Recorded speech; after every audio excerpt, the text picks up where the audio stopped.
Good evening, Salem. Doesn't it just feel good just to be in the house of the Lord? The Bible says we are to enter his gates with thanksgiving. We are to enter his courts with praise. Are you glad to be in the house of the Lord on this night? Let us give God a hand clap of praise for his goodness, for his mercy, for his goodness endures forever.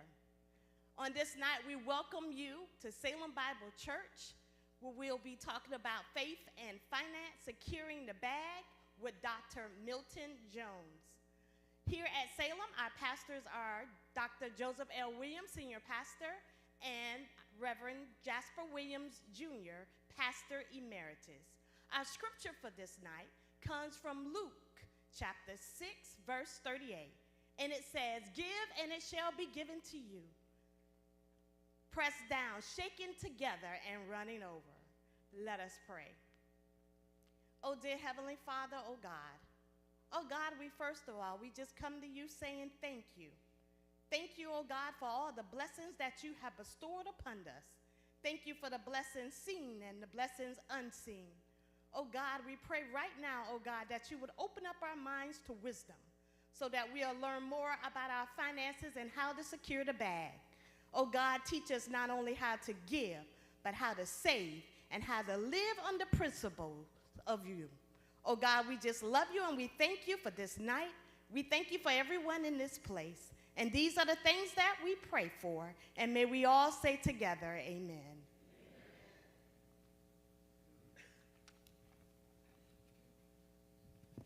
Let's give God a hand clap of praise one more time. So today we have the great honor of starting our Faith and Finance series. This particular series is a start to the Give, Save, Live campaign that we're currently in here at Salem Bible Church. So today we're going to talk about finances, not just finances, but we're going to talk about the faith-filled stewardship of finances. You heard the phrase that young people may say all the time, secure the bag. And when you hear them talk about securing the bag, they're basically talking about grinding and hustling, right? But today we're going to talk about kingdom principles as it relates to securing the bag. God has given us resources and we need to do our part, and that's to be stewards of our finances, wisely being stewards of our finances, on purpose, with purpose, and for his glory. So tonight we have the honor of having Dr. Milton Jones Jr., who will be here to talk about three categories. That's budgeting, savings, and investing. And so we are excited to hear exactly what God has laid in his heart to talk to us about tonight. This seminar is about helping you make smart financial moves without losing your spiritual foundation. And whether you're just getting started or you're looking to reset, God has a plan for your finances, and it begins with surrendering, with a strategy, and with stewardship. So we're so excited that you are here on tonight. And with that being said, let's give our senior pastor a hand as he introduces further. Praise the Lord, everybody. Come on, praise the Lord, everybody. We greet you in the name of our Lord and Savior Jesus Christ. It's a blessing to be alive. I'm excited on tonight. Want to welcome all of you here with us in person, as well as those of you all who are streaming live with us. It is always an honor to be in the presence of my father, of our pastor emeritus. Let's give Dad a hand clap as he's here. Come on, let's give him a hand clap. We're excited about the festivities that are coming up next month as he celebrates not 75 years of life, but 75 years of standing tall and preaching the gospel of Jesus Christ. So we look forward to that. Give Dad another hand clap. One of the most challenging things in pastoring is you want to be certain that the sheep are taken care of.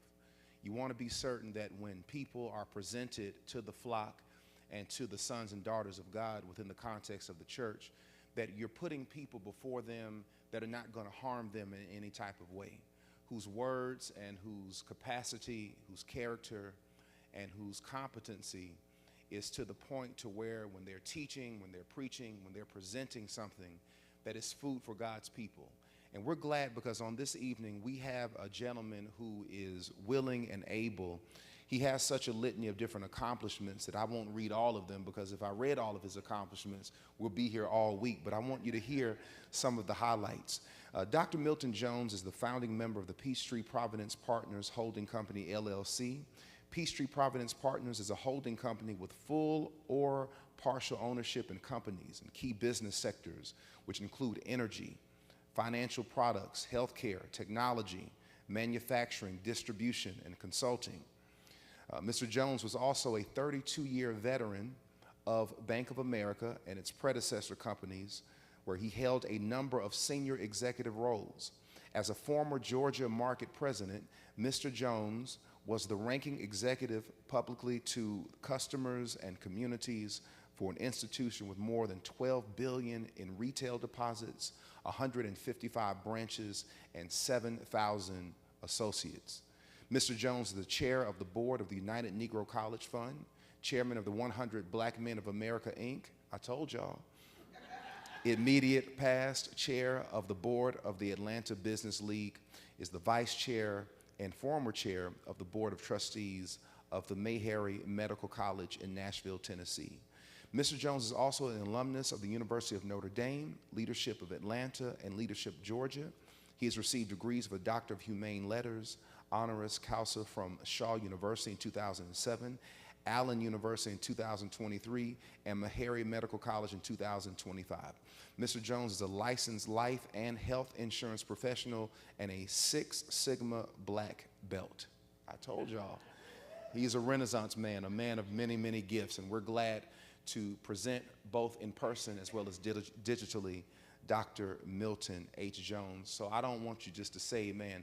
Let's stand to our feet and give him a warm Salem welcome as we present Mr. Dr. Milton Jones. Thank you very much. Well, thank you very much. It's really a pleasure to be here. I want to thank you for that really kind and warm introduction, Pastor Williams, and always a pleasure to be with you, Pastor Emeritus Williams. I'm going to say first and foremost, you heard my bio, and the thing that I will say is that I've just been blessed to be able to live a life as fully as I possibly can, and I'm committed to continue to do that as long as I possibly can. And I'd like to make sure that my money hangs in here with me. And so when we think about those things, what can we do to make that happen? There are a lot of things we can do, but it starts with our belief. It starts with our belief in what God has put us here to do, and how we should be equipped to do it. And so, tonight we'll talk about budgeting with purpose. We'll talk about building a saving strategy. We'll talk about investing basics for beginners. We're going to make some time for dialogue and Q&A. And please don't hold back. The only bad question is the question somebody doesn't ask. But other than that, I've taught in a number of venues, and I like to make sure that when you walk away, the thing that you don't say is, I really wish I had asked Dr. Jones that question, because tonight will be the time to do it. Now, obviously, I'll leave a way for you to reach me if need be. I believe if I press this button, the slide will change, or someone's doing that for me. Oh, me. Okay, good. All right. What do I press so I don't mess it up here? Yes, sir. Right here. This is to the forward, and this was back. Perfect. Yes, Thank sir. you. All right. Thanks, Pastor. All right. So let's talk about budgeting with purpose. How many of you put a budget together or have put a budget together, either for yourself or for a company you work for or own? I imagine most of us have, one way or another, right? Show of hands. Good. So it's not a brand new topic. I'm pretty good at budgeting and pretty good at banking. I guess I did it long enough to be maybe a little bit more than pretty good. But that glory goes to God who helped me be that way. I'm still a student of the Bible. And I'll always be a student of the Bible, and I don't think I'm ever going to master it because there's so many ways to learn every time you read it. But I did pick up a quote, godliness with contentment is great gain. And that's what we put up there. And so I did some research, and Pastor Emeritus and Pastor, I hope I got this right, and if I didn't, please correct me so that I can learn. That the message to Timothy from Paul was that holiness in conduct, attitude, and thought is really important and key. Not just to get rich, not to fall into the trap of riches, but having wealth is not a bad thing as long as you have wealth for good. And so what I kind of take away from that is that by building a budget, I think we're able to make sure that we're doing good, that we're building capability holistically. And so one of the things that I'm going to talk a bit about tonight is the 50-30-10-10 rule. We're going to go into that a little bit, and so I'll start now. As you sit down and look at your revenues, whether it's your paycheck, if you own a business, how much the revenue is from your business, if it's both, so be it, as well as money that you earn from your savings, investments, etc., that's your total revenue. And so there's a theory that is good to put into practice, that you look at that and say, okay, I want my requirements to be no more than 50% of my revenue. So let's just say that it is 50% of your revenue.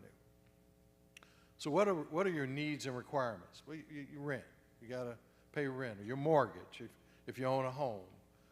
How you get to, whether you ride the bus or whether you own a car, transportation is important. Obviously, groceries are important. Those aren't things that just are nice to have. Those are need to have to survive.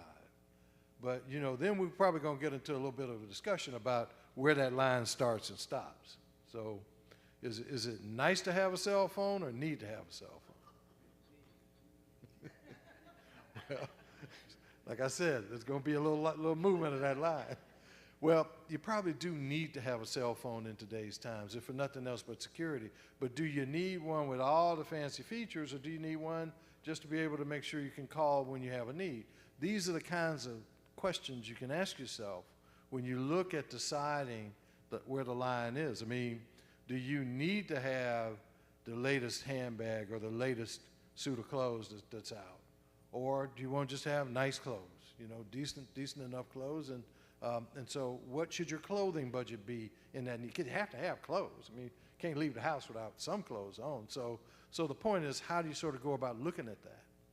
And so then there's some things that are just wants you want to have. I mean, you work, you have revenue, you want to have some things, right? And so we can talk about what some of those look like. Every once in a while, you might want to go out to eat. And you don't have to go out to eat. You can eat at home, right?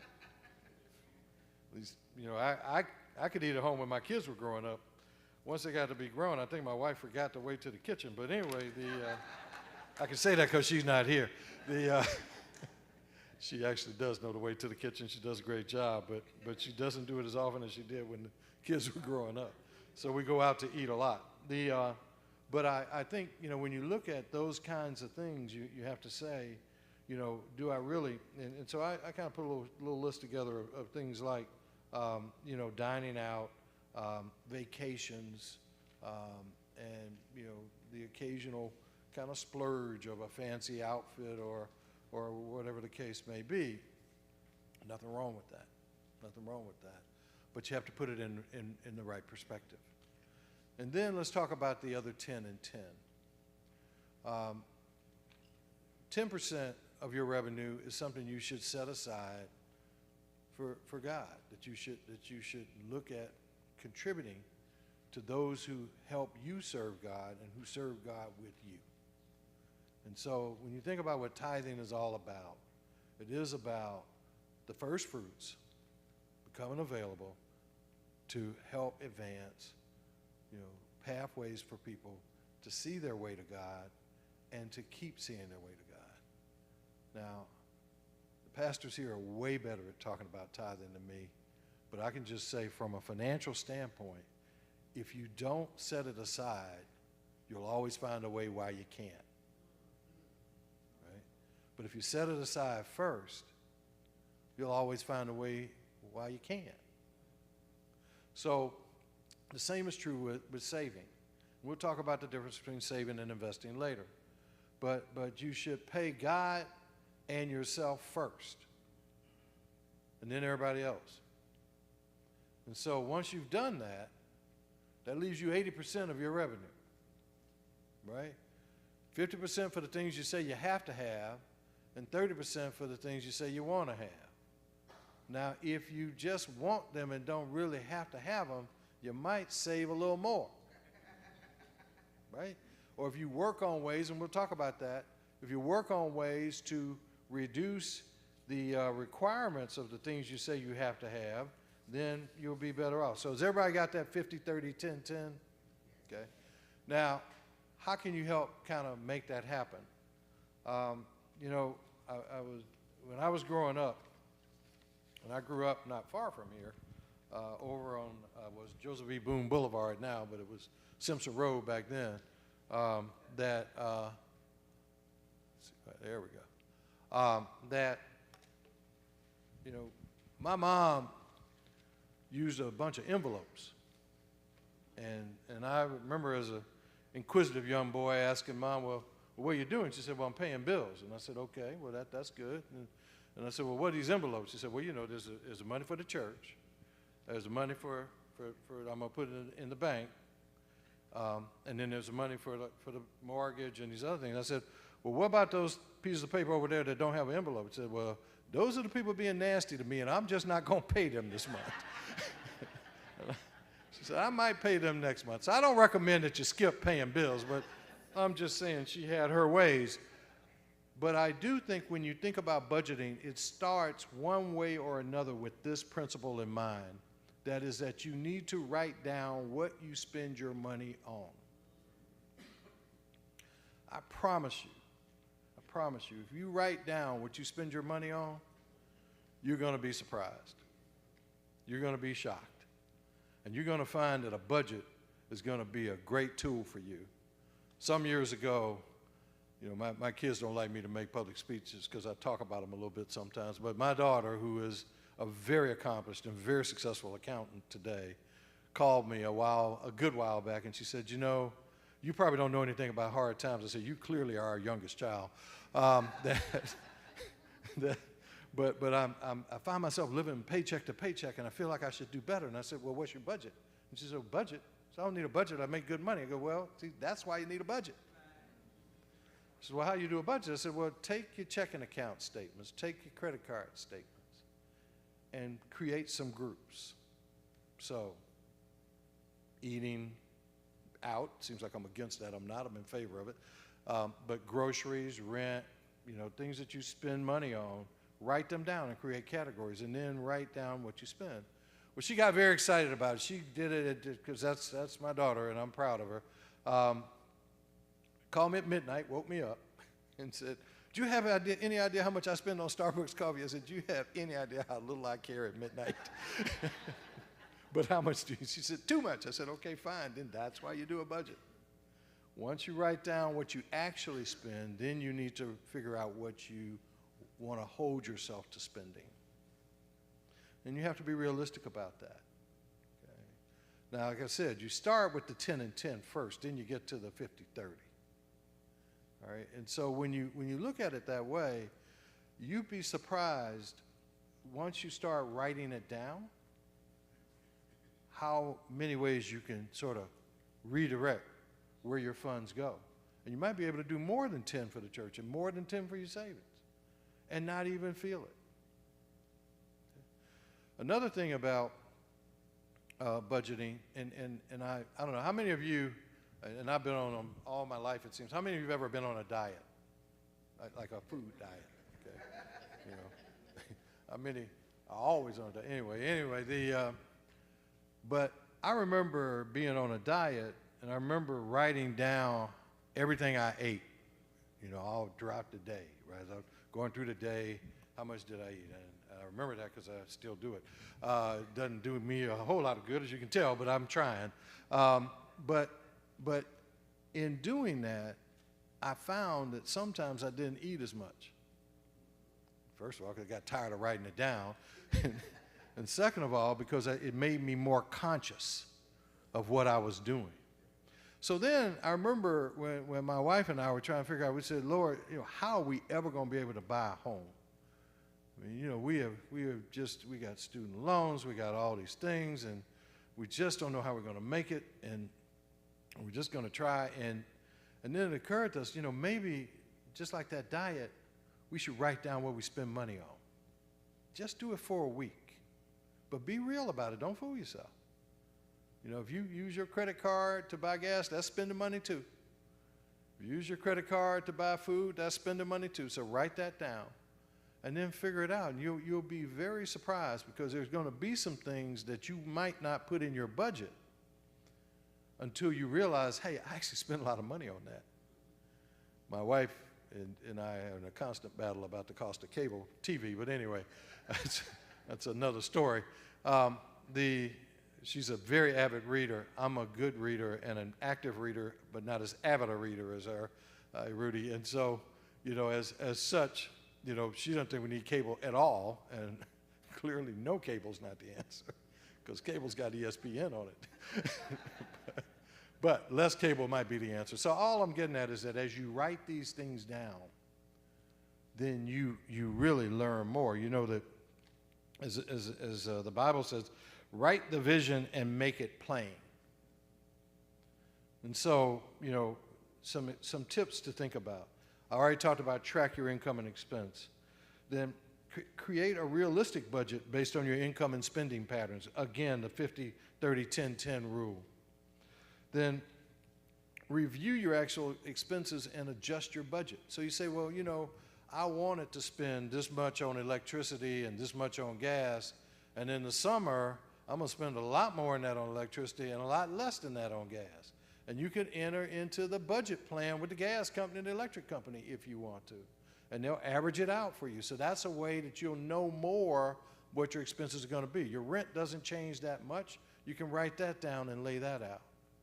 And you get to where your core expenses are pretty clear. Some get hard. I mean, groceries vary. If you got a lot of relatives that come visit, all of a sudden your grocery bill's a little higher. If they stay longer, all of a sudden grocery bill's really high, and then maybe you just say, well, how long are you going to be here? No, I'm just kidding. Never say that to relatives, but the fact is that there just can be some unexpected expenses, and that you can welcome. I mean, I love it when my relatives come to visit me, and so, but I do know when that occurs, that might change my spending pattern a bit. So I have to kind of adjust for that. Is there something else I can sort of kind of reduce in that regard? And then, we talk about tracking all expenses in detail. And you say, well, where's all this information going to come from? How many of you have a checking account or a debit card? Right. Okay. How many have a savings account? Okay, right? So that's where the savings goes. And then credit cards. Everybody got a credit card? So let's talk about credit cards, and let's talk about tracking. If you take your statements out, how many of you have iPhones? How many of you have ever subscribed to something on an iPhone? How many of you have iTunes? Let's just ask that. iTunes is not free. It looks free when you get it. You pull up the song, you go like, here, put that in my library. Okay, fine. You just made some money for Apple. The point, though, is that there are things like that that you don't even feel and you may not think about. But as you begin to write them down, as you begin to look, you have that realization, that epiphany like my daughter had on her expenditures at Starbucks. And so there's something each of us spend money on that we have built a habit of spending, but it may not necessarily be a necessity of spending. And then there's some necessities that have to be spent. They just have to be spent. The better we determine the difference, the more successful we'll be at protecting the bag. And so in that regard, when you write it down, the act of writing it makes you remember it. The act of writing it awakens you to the importance of it or the existence of it, whether it's important or not. And so, also, when you write it down, it prepares you for other things. All of you, I'm not going to ask this one because I know, all of you pay taxes because that's something we all got to do. Okay? And so when you write these things down and you track these things, then you're better prepared at the end of the year to do that tax return. It doesn't feel like a pain. Then like, oh, no, it's tax time. Well, I mean, you'll be ready for it. And again, whether you use a Chromebook, whether you use a laptop, whether you use a Dell laptop, whether you use an Apple Mac, or whether you use a series of plain old envelopes, okay? One way or another, tracking what you put where is important. If you write on, you can take a sheet of paper. My wife was great at this. She still doesn't like using computers, but I took that duty over. But she just laid out a piece of paper and laid out, this is what I pay every month. And every month she'd sit down diligently and go through that. And she said, I think you should do this now. Well, okay, if I do it, I'm going to do it a little differently, but we're going to do it. So all I'm saying is that there is no perfect way, but there is a sure way, and that sure way lies in your mind and your willingness and your discipline to do what it takes to know what it is that you're spending your revenues on, and ways that you can do it more wisely. And so, we've got some other kind of interesting tips, and I'll explain one of them. One of them is try to pay at least 2 times the minimum payment each month on your credit card. When you look at your credit card statement, and if you haven't noticed this, I ask you to go home, pull a credit card statement out, and notice it. By law, the bank has to tell you how long it will take you to pay off your credit card balance if all you pay is the minimum payment. Anybody looked at that or noticed it? Hands? Okay. How many years, right? 15, 20, 25 years. Okay. For something that you bought with a credit card that's been gone so long you can't remember what it was. And you're still paying. So you can't just pay the minimum balance. You need to pay more than the minimum. And I'm going to talk about savings in a minute. And you're going to say, well, wait a minute, Mr. Jones, you said something about, saving and needs and wants. But here's some background facts. There's not a credit card I know of other than a teaser balance, a teaser rate, so don't trust that charges you less than 18%. Some charge you as much as 30%. I don't know a savings account that pays 18% or 30%. And so if you can pay that credit card down quicker, that's a way of saving if you think about it. Okay? Because the interest goes to the bank. All right? Only so much of that payment pays down the balance. The faster you pay it down, the less interest you pay. The less of that you pay, the more you have to help others and yourself. I say here, always make a list and eat a good meal before you go to the grocery store. How many of you gone to the grocery store hungry? How many of you that gone to the grocery store hungry, bought stuff, and you get home and say, why did I buy that? It just looked so good. I was so hungry. I think I bought 3 of them because they looked just so good. And, I never buy that. Why did I buy this, that, or the other? And I have learned through the years, because I do most of the grocery shopping because it's just good therapy for me. When the kids were growing up, they would go with me, and it would give my wife some peace and quiet, and we would, run through the grocery store and everything else. But if you go to the store hungry, you will buy more than you should. If you go to the store without a list, you will buy more than you should. Why is that? There is a theory and a strategy on placement of goods in grocery stores. I love grocery stores. I got nothing against them. But they're built to attract you. They put, there's a section for chips, but why is there a big old end cap with all kinds of chips laid up there, there's a section for cookies, but why are all the Oreos stacked up? You know, the plain ones, the chocolate ones, the mint ones, and all that. It's there to get your attention. And they hope you are hungry, and you will buy more than you should. And then where are you going to put them? Okay? And then you're gonna feel bad because you're going to eat them. You're going to say, I shouldn't have bought them, and now I got to go back on the diet. So all I'm saying is that simple things like that. Ask yourself what your points of weakness are and prevent them from being around when it comes time to spend money. As simplistic as that sounds, I promise you it works. So, you know, if you think about it, you know, when you're tired, you do some things that you wouldn't do if you weren't tired. So just ask yourself, sit down and say, you know, Lord, let me know where my weaknesses are and help me stay away from them. And when you do little things that will kind of help, like not being hungry when you go to the grocery store, you know, that you'd be surprised how that helps you overcome some things.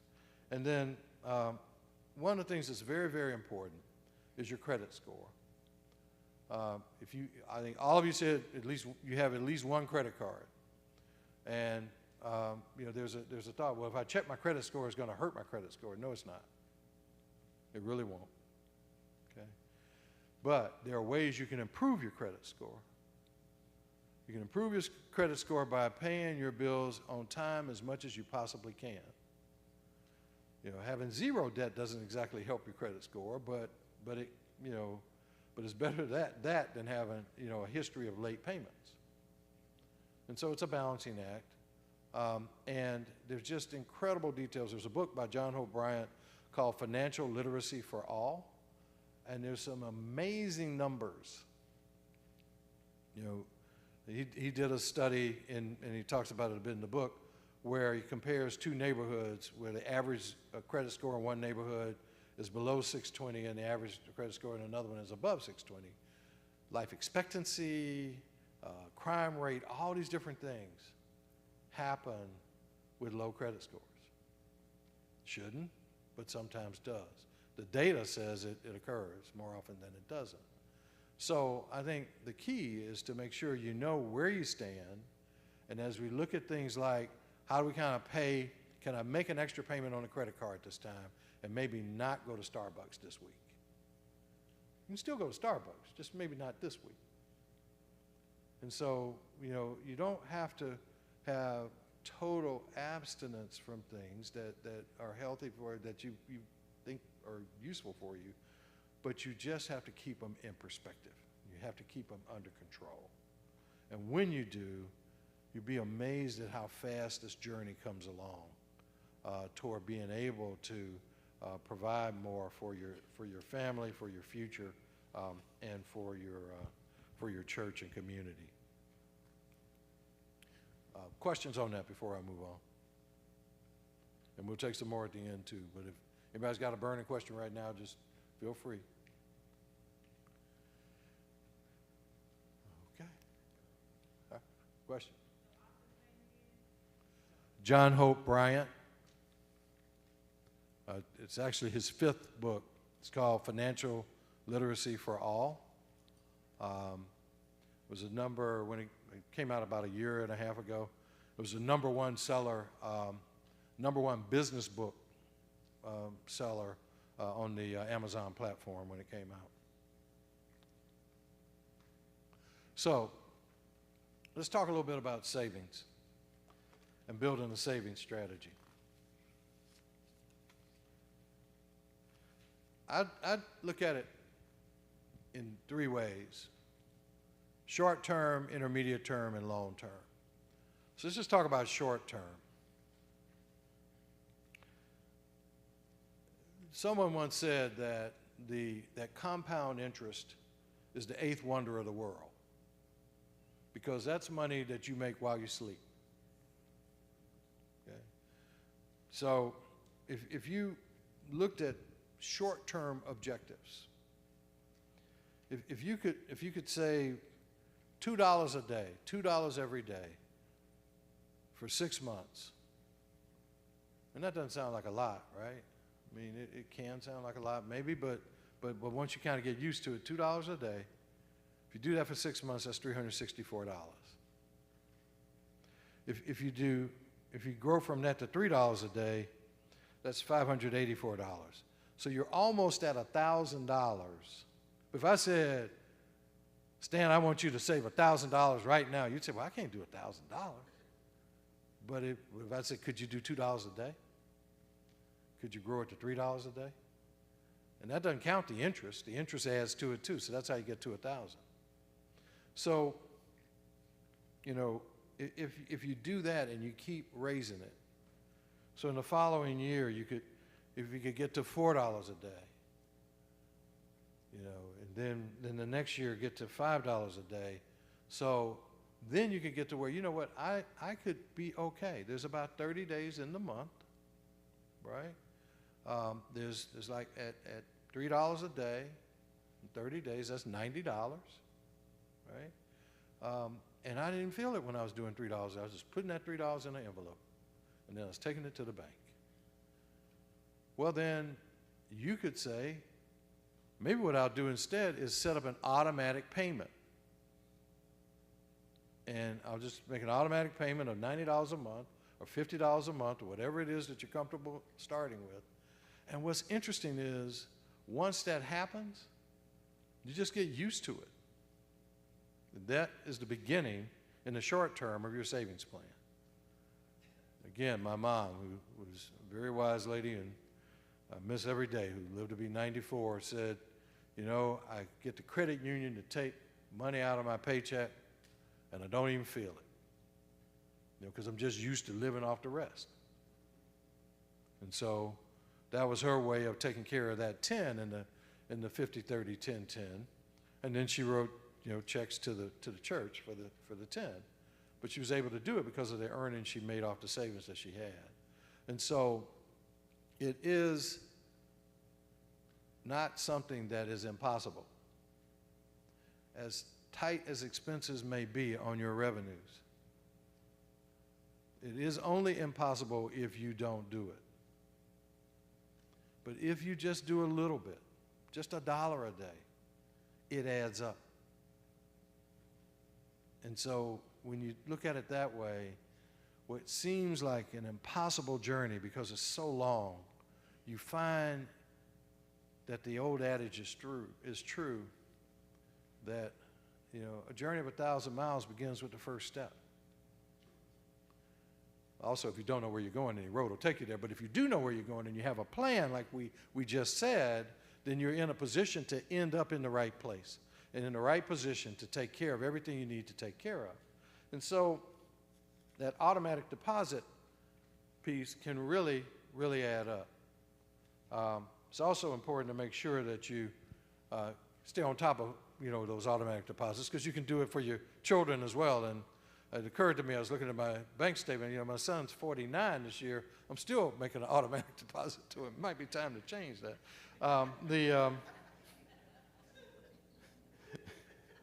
But I'm also making one for myself and then also do one for my church.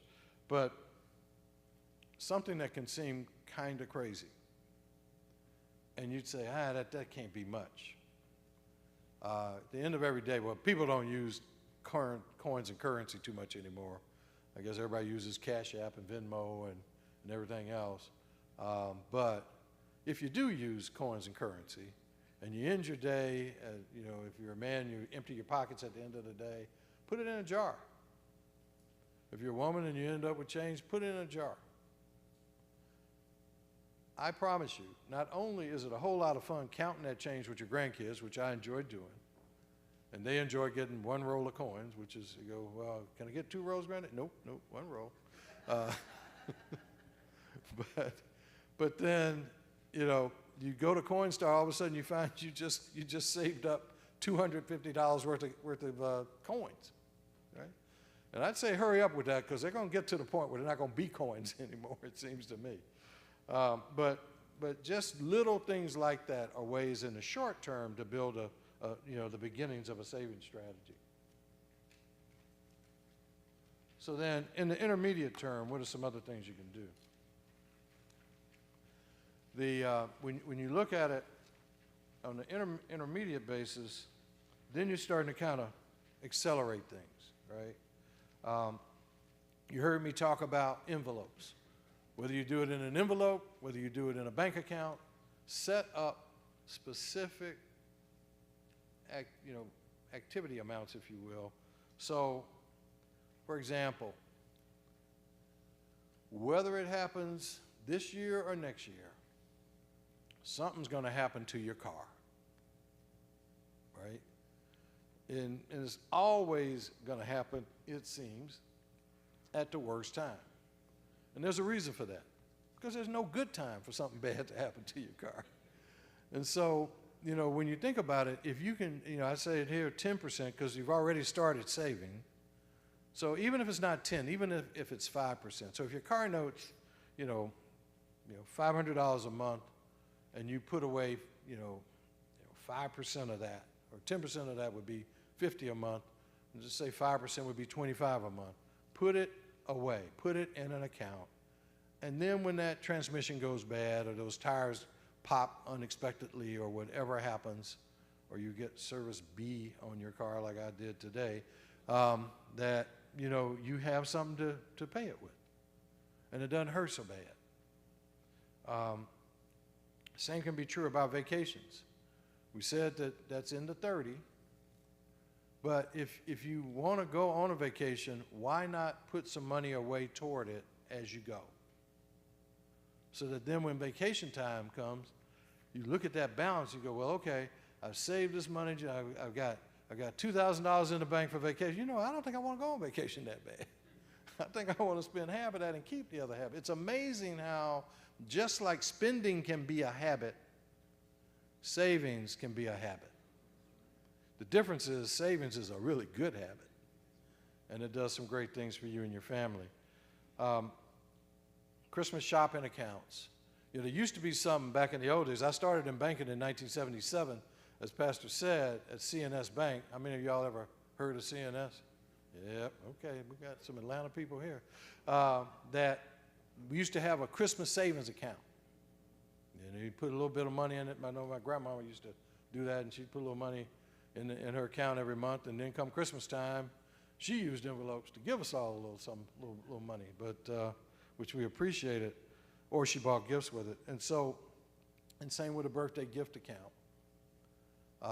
And so when you do that, you're actually doing a budget within a budget, right?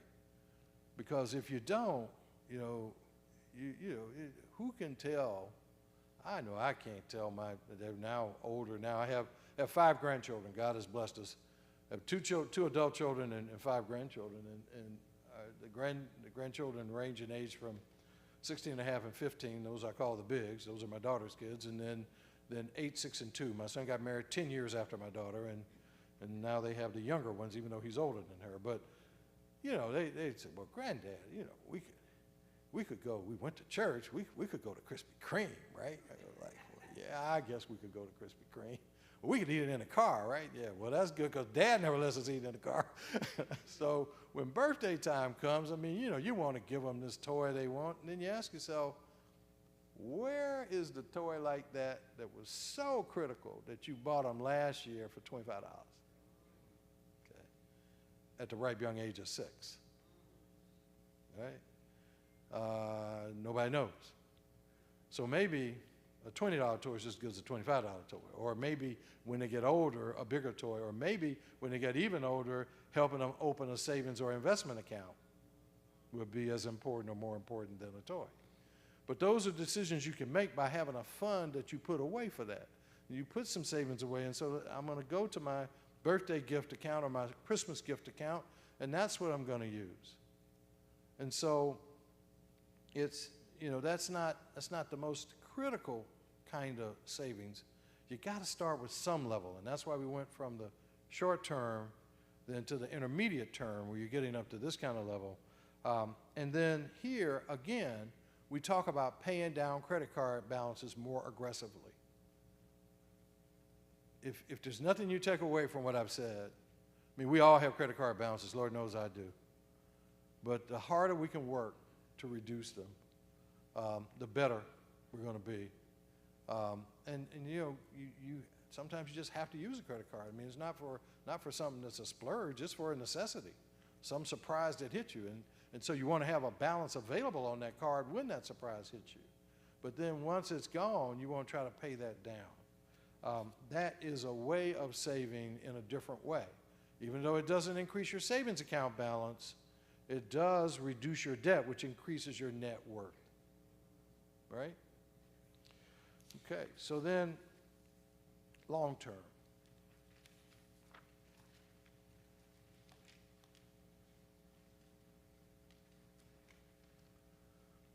So this is where you get to the things you see on Clark Howard's show and everything else. You know, they say, you know, work to have. I remember the first time I heard this, 6 months. Are you kidding me? 6 months of my paycheck put away in the bank? I don't think I'll ever get that done. Well, you never get it done if you don't start. And if you get 2 months, that's better than none. And so I would say don't beat yourself up because you don't hit some fancy target. Just, you know, encourage yourself and pray and work to get from the starting line to somewhere toward the finish line. And that way I think you can be encouraged and not discouraged. And so whether it's 6 months worth of your paycheck or 3 or 2 or 1, having something, if you had to miss a month of work, could you still eat? Right? Or if you got caught up in a downsizing, how long could you make it? Could you make it for three months because you had put some money up? And so it's all those kinds of things that you have to kind of think about. These are realities that are out there in the world we live in. We talked about in the intermediate term looking at automatic pay deposits into your checking account. Into your savings account.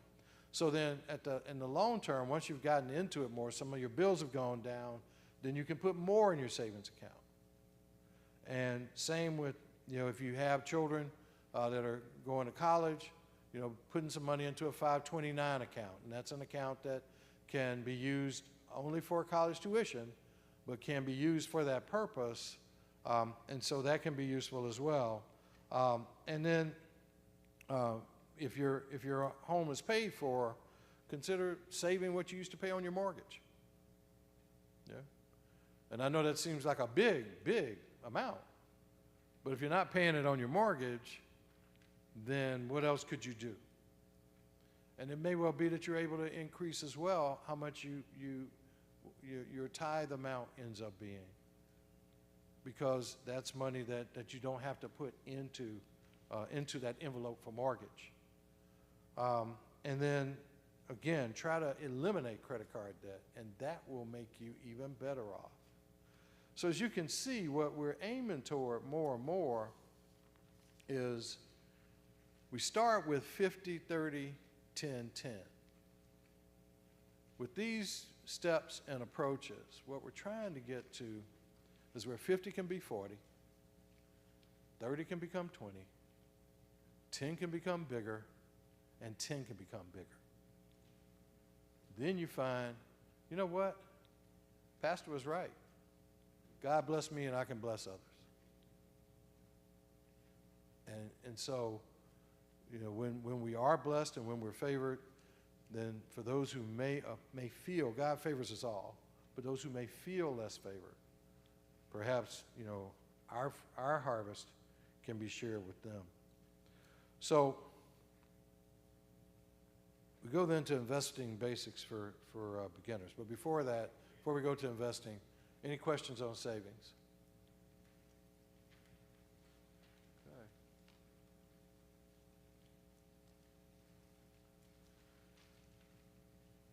Well, good. Yes, ma'am.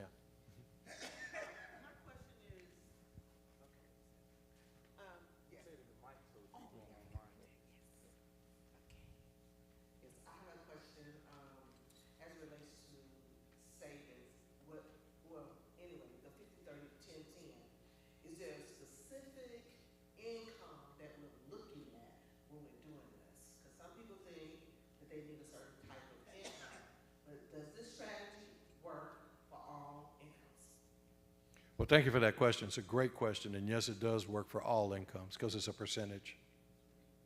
Right? I mean, what I can say, for example, is let's just say you make $2,000 a month. Okay, you need to try, and it's very hard in these days and times. You need to try to have what your needs are be 50% of that. And I'm talking about take-home pay. I'm not talking about gross. That's after what your paycheck is, right?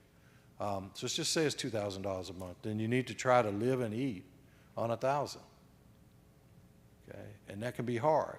And what it can mean is, and oftentimes it does mean at first, that what it takes for you to live and eat may take more than 50%, which means what you have available for the things you'd like to do is less than 30%. But those last 2 tens need to be something that are held in place. And so, believe me, my daughter was quite wrong. I do know and did learn a lot about hard times. Thank God I was able and blessed by God to be able to do better over time, to where the times weren't as hard, but they were hard in the beginning. And our 50-30 didn't look like 50-30. It looked more like, 70-10. And so, but we learned how to kind of manage and overcome, and those envelopes I was talking about is what we used and lived by. And so nowadays you don't have to have envelopes, you can have laptops. There was no internet back then.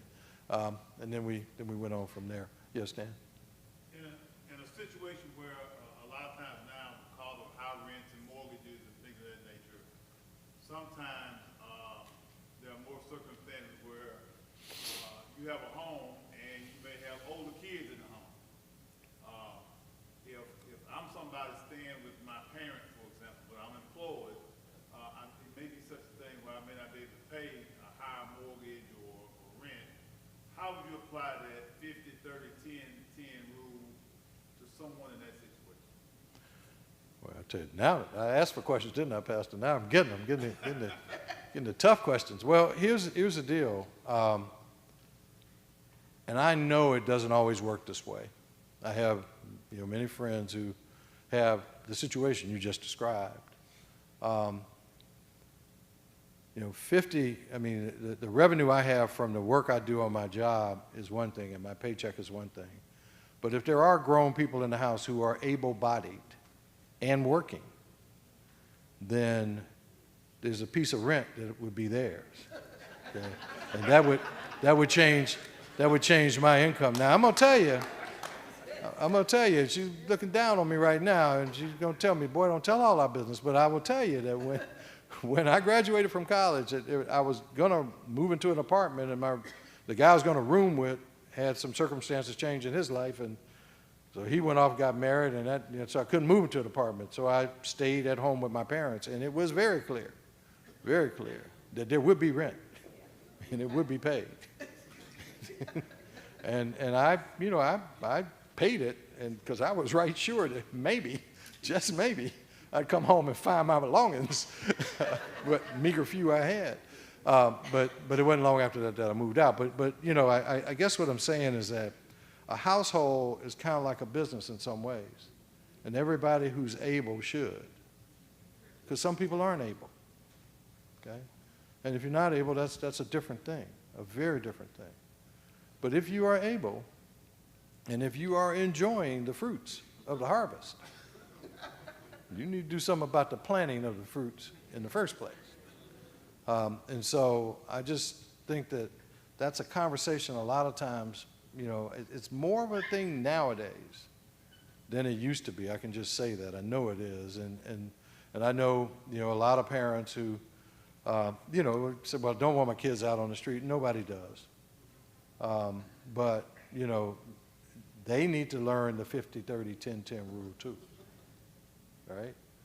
And their 50 can include what it takes for their share of the rent and groceries and things like that. Because if you look at what we put in the 50, what was it? It's food, basic clothing, rent, what it takes to live. Yes, sir.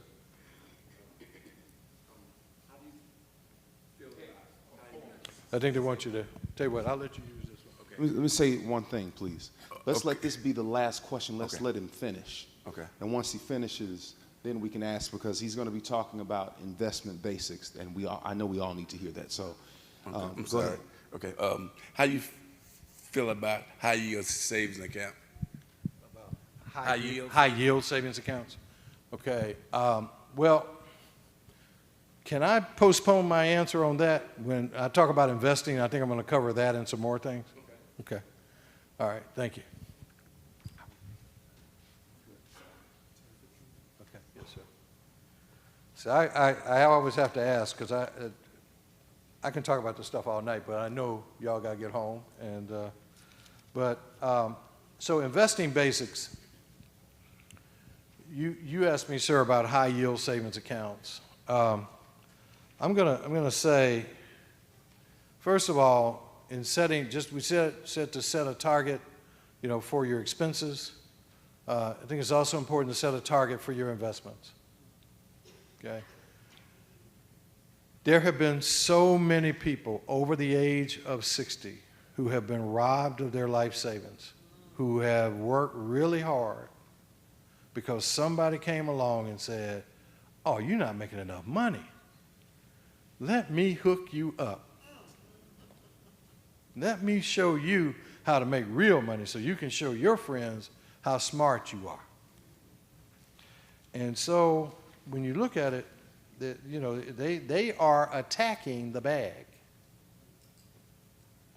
So I get questions about high yield savings accounts. Why would the yield be higher? What exactly? Higher risk. And what did that little print down at the bottom say? Past performance is no indicator of future performance. What does that mean? It means look out. When you look at highly leveraged investments, they can make money, there's no doubt. You can invest in options which involve leverage. And if you do well with it, you're like, boy, I just made a lot of money on that. Well, I know a fellow who's got a net worth of about $200 million. Well, he takes about $1 million of that, $1 million of that $200 million, and plays with high yield investments. But that's only 1 out of 200. Okay, that's not, and so when you think about it, if you don't have it to lose, don't put it in risk. I'm not saying never take risk. I'm saying take calculated risk, but make sure it's money that you can afford to lose. When I was in college, I remember being in an investments class, and the professor said, well, before you can invest, you need to own your own home, you need to have most of your debts paid down, and then you can invest. I was like, well, own your own home? I mean, have no mortgage? What he meant was you need to be in a home. Obviously, as the course went on, I got smarter, or else I would have flunked. But the point is that you need to have some basics taken care of first, then go invest. And for goodness sake, when you get these phone calls of, from folks saying, I can make all this money for you, they weren't with you when you were making your money. So don't let them be with you when they're taking your money. I had my former financial advisor who I got sideways with in terms of his views and mine, and he said, after all I've done for you, I said, wait a minute. When I woke up every morning, I felt my 2 feet and the Lord's. I didn't feel your feet. I think that was my money. I tried to tell you what to do with my money, and you didn't do what I told you to do, so now you're gone, and now I'm moving somewhere else, which I did. The point is that you have to make sure that you're dealing with people you can trust and people who listen to you and respect you. And they get paid a fee for doing that. So when they say they've done something for you, they've given you advice and you paid them. And that's the extent of the obligation. But when you look at investing, then one thought is that once you get to the point where you can invest, that you feel like you've got some money beyond the core savings that we just got through talking about, then as opposed to high yield investing, read all you can and study. So a rule that, not a rule, but a tip. Oh, and by the way, everybody's got a stock tip, right? You remember the dot-com era? And everybody was a millionaire overnight? That was what, 1999 to 2002? Then everybody got broke. I remember my wife saying to me, well, why aren't you investing like Susie's husband and Mary's husband? And they have all this stuff. I said, no. I said, first of all, they don't even have any sales. What does the company do? All it is speculation. Now, there's two companies I invested in that period, okay? Microsoft and Cisco, because they were the ones providing the infrastructure for the internet.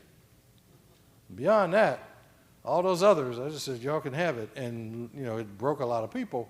I'm not bragging, I'm just saying that sometimes you just got to use that plain walking around sense. Like, if a company has no sales, how can it have a value? Right? And yeah, sometimes when you start out, it does. I mean, Home Depot started out with low sales, not no sales. And it grew, and it made a lot of people rich, no doubt. But you don't always have to jump in at the very beginning. Sometimes you can come in, a little after the start and still do okay, as people did with Apple and Home Depot and Lowe's and other investments. But here's the tip that somebody gave me, and I've stuck with it all along. Most everything I've invested in is a company that makes something I use. Okay? I use Tide detergent. Procter & Gamble makes Tide detergent. They make Crest toothpaste. They make a lot of things. And they tend to make them well. And they have done well by me. And I'm happy with them. But the point is that I don't use, a lot of things that people invest in, and that's their business. I'm not judging when I say it. I'm just saying think about it. And why does it work when you invest in a company whose product you use? It gives you a closeness to the company. Like if Tide wasn't working anymore, I wouldn't want to invest in Procter & Gamble anymore, but it's cleaning my clothes pretty good. So all I'm saying is that how do we stay close enough to the company? Reading about the company is important. When you invest in a company, read the annual report. Find out, look at the letter to shareholders. What is the chairman saying about the company? What can you read about in terms of their outlook for the year? And above all, pick well and stay the course as best you can. So many people have, everybody knows, how do you make money in stock? You buy low and you sell high, right? So then the market goes crazy, stock values go down. You bought low and you're selling lower. That's not how you make money. When 45, what was Trump's number? Was it the first time, 45? Yeah, when 45 was going crazy and the stock market was doing that, I chaired the investment committee for a couple of nonprofit organizations of some size. And I remember in those cases, the chairman came to me and said, well, what should we do? And I said, well, we need to be mindful of the investment policy. We need to be mindful of what the rules say, our own rules say we should do, and make sure we're within those parameters. And we need to be careful not to overreact. He said, well, that's fine. What are you going to do? I said, well, I'm going to stay the course. I'm not going to sell low.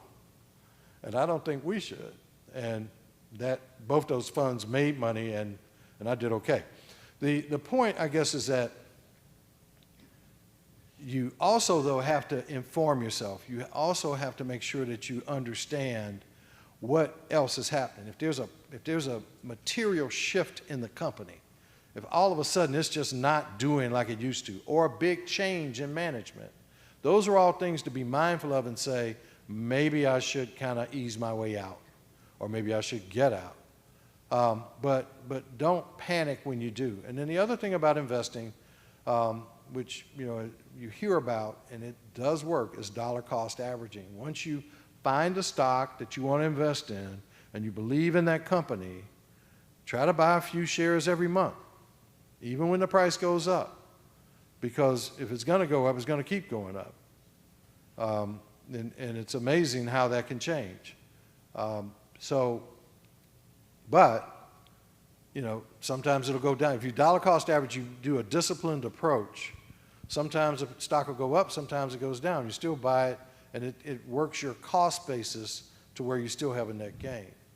And so those are things to keep in mind as you look at investing in stock, at investing. I got a chance to go and hear Jamie Dimon, CEO of JP Morgan Chase, speak just last night at the Atlanta History Center. And so he said something that I was gonna say, and I said I won't say it. I didn't put it in the document in the printout, Pastor, but I can say it verbally, and I mean it from the bottom of my heart. When Bitcoin first came out, I had a bunch of young people call me and say, you know, and this goes back 10 years almost, and they say, well, Mr. Jones, I love it when people ask you for advice, and you give it to them, and it wasn't the advice they wanted. So this young fella calls me and said, you know, I want your opinion. You've been in banking investment all this while. I want your opinion on Bitcoin. I said, run from it. See, you're just too old. You're stuck in your ways. Wait a minute now. Wait a minute now. I was minding my own business when you called me. I'm not getting paid to answer your question. I was about to go eat dinner, and you called me. Don't then criticize me and categorize me, but lest I categorize your number and it goes in a category where it won't get answered. Some years later, he said, I really wish I'd listened to you. I said, well, you know, that's fine. Now you have, and good luck in the future. But you know, Jamie Dimon said some similar things. Bitcoin does not settle. And here's what I mean, and I'll close on this point. When I buy a share of stock, you know, so I buy a share of stock from your company. I give you my money. I get a share of stock. I own some of your company's performance. It settles. There's a market for it. If I needed to sell that share of stock, there's a ready market for me to sell it, right? But with Bitcoin, there's no settling. It just floats around. Now, people with a lot of money are going to make money. People with a little money are going to get fleeced. And, you know, I'm streaming, so you heard me, the world heard me, and that's why I own no Bitcoin, and I likely never will. Until there's a settlement mechanism that when I exchange my money for value and a coin, comes back. Now, 47's going to make a lot of money because he's in the Bitcoin business, right? But he doesn't have to worry about settling. He's just going to worry about taking your money. And so all I look at is, you know, how do we make sure that we're careful and not greedy? And when we do, investing can be a very good activity. Because what's happening is you're getting a piece of ownership in a company that is growing, and as it grows, it builds value. As it builds value, your stock goes up in value, and as that happens, you become wealthier. And then that enables you to be more comfortable than 50, 30, 10, 10. Changes those numbers. But the 10s never go down, they go up. And I think that's something important to keep in mind. So I want to answer any questions that anybody has, and you all have been very, very kind with your time. I hope I've answered more questions than I've raised, but if not, then raise the questions now and I'll try to answer them. Don't be shy. I'll start off. Sure. Let's give Mr. Jones a hand clap. Great job. Thank you so much. Sure. Thank you, sir.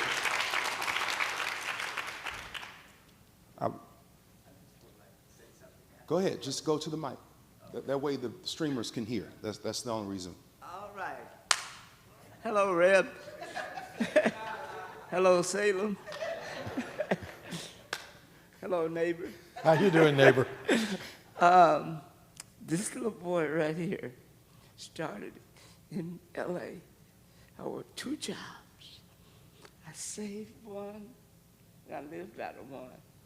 And then I built my credit by borrowing against my savings. That's how I went into business in 1971 when I came to Atlanta. And I got to tell y'all the funny story. My play godmother and Joe Lewis's wife and I were real tight. And one of her girlfriends came down here. She had this gorgeous Chanel suit on. And I said, "You going to church with me?" "Yes." She came out. She had some pants on. I said, "Well, we can't go to Salem."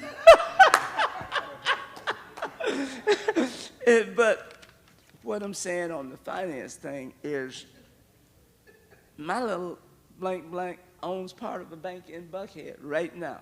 And I went through with when all the whole banking thing, and my bank officer, we had to let go. He went to another bank. I met the president and the chairman, and they gave me a loan for 8 restaurants on the first night I met them. And then since then, he has told me no on some land downtown that I own right now. And they told him, "Go back and figure it out." And the next day it was approved. So I'm just very blessed. And you can do it. I mean, so thank you, Salem. Let's give that a hand clap. Thank you. Thank you, Mac. You are living proof that it can be done. What type of fee should you be paying financial advisors? I'm sorry? What type of fee should you be paying to the financial advisor? Yeah, that's a great question. You should lean toward those that have a fiduciary approach, that they do well when you do well, versus it being a fixed fee. But the fees can vary depending on your level of investment. I would look at anything under, it should be under 2%. If it's over 2%, then there needs to be something else happening. Yeah. And where it can be, I mean, if you get into like a closed-end fund that's going to offer a 10x return and this, that, and the other, and it gets all complicated, they may charge a fee, but there are even some limitations on that. Yeah. I have one question, Sure. Yes, sir. Mr. Jones. I hear a lot of our parishioners, and they ask us questions. And one of the questions is, as we know, we live in a time where there are a lot of scams. There are a lot of Bernie Madoffs out there. If individuals who are here and they want to invest, they want to make the first steps in doing so, what are some good, safe directions that our people can reach out to, maybe institutions, if they want to get into investments? Sure. Well, that's a great question. And Pastor, and I'll say that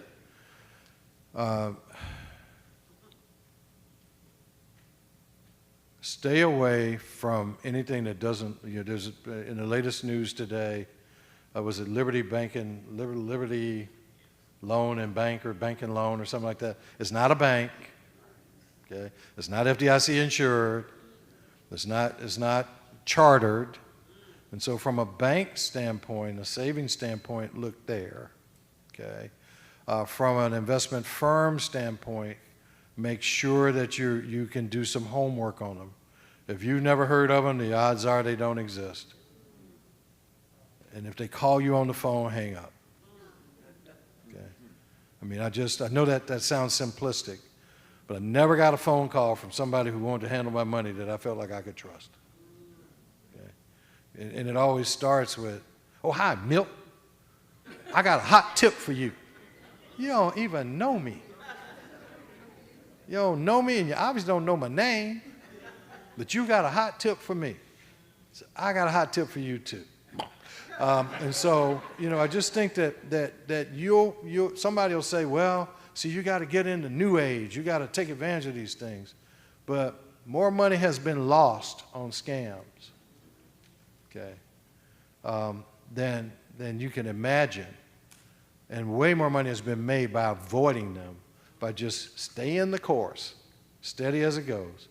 The rabbit runs out of breath, the turtle wins the race. And so when you think about it, I think you ought to be able to research them. You ought to be able to come back to them. If they say, "Oh, no, you have to do this now or it'll be gone," well, then, okay, fine. I'll catch the next bus. It'll be all right, okay? Because nothing has to be done that rapidly. It really doesn't. And I think Mac made a very good point. If you apply for a loan and get turned down, don't take that as the end of the world. And certainly don't take it as something to beat yourself up about. You could be dealing with somebody who doesn't know how to lend, You could be dealing with somebody who doesn't have the courage to lend. Or you could be dealing with somebody who maybe is saving you from something because that loan might be getting you in over your head. But the key point is also go and get another opinion. You know, when you get sick, you go to the doctor, you say, well, what I want another opinion, right? Many of us think about that. I mean, I do. And so, you know, if you get turned down by one banker, then say, maybe I'll go talk to another one. Now, people say, well, that'll hurt your credit score. Well, it won't hurt it that bad. And if it does hurt it, it only hurts it to the point that you've gone all the way through the application process. And then not much. Then not much. You can make a couple of extra payments on your credit card and improve any of that damage like that. So, you know, I have seen family members robbed. My dear mother lost her entire life savings and her entire life savings and checking account. And she didn't believe in investing in stocks. That was all her money. This is a true story. This nice old man who used to cut her grass called me. He said, Mr. Jones, how long have I been cutting your mama's grass? I said, well, I don't know, mister. And you know, good long while. He said, 15 years. I said, well, that sounds about right. He said, well, never once did her check bounce. Now, my mom kept this huge balance in her checking account that we used to get in arguments about. Put that money over in your savings account. And I wanted him a checking account. I said, well, that can't be right, Mr. Stanley. He said, well, I'm sitting here holding it. So I went, I paid him, and I found out that was the case. Now, you could pick a family to mess with from a banking standpoint. I wouldn't pick this family. So we got her money back, and the person who perpetrated that is in jail. But the point is that be careful not to have somebody convert one of your strengths into a weakness and take advantage of you because you think that now you can really amass some big money to leave to your kids and grandkids. You're doing just fine doing what you're doing. They're going to be just fine. Again, slow and steady wins the race. Trusted advisors. Make sure that you meet with them on a basis. You know, you should meet with your advisor at least every 6 months, if not quarterly. But certainly don't let more than a year go by. If they say they don't have time to meet with you, move your money. There's somebody out there who will. There are more banks in Atlanta, Georgia than you can ever imagine. There's 7 million people in this metro area. So there's tons of banks. Every bank of any size in the top 50 has at least a branch in Atlanta. So you got choices. Every major brokerage firm has an office, so you have choices. But always make sure you're on top of what's happening with your money and who's handling it and their viewpoint toward handling it.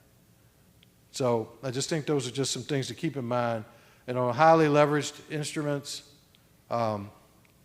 just be very, very careful. Make sure you read all the fine print.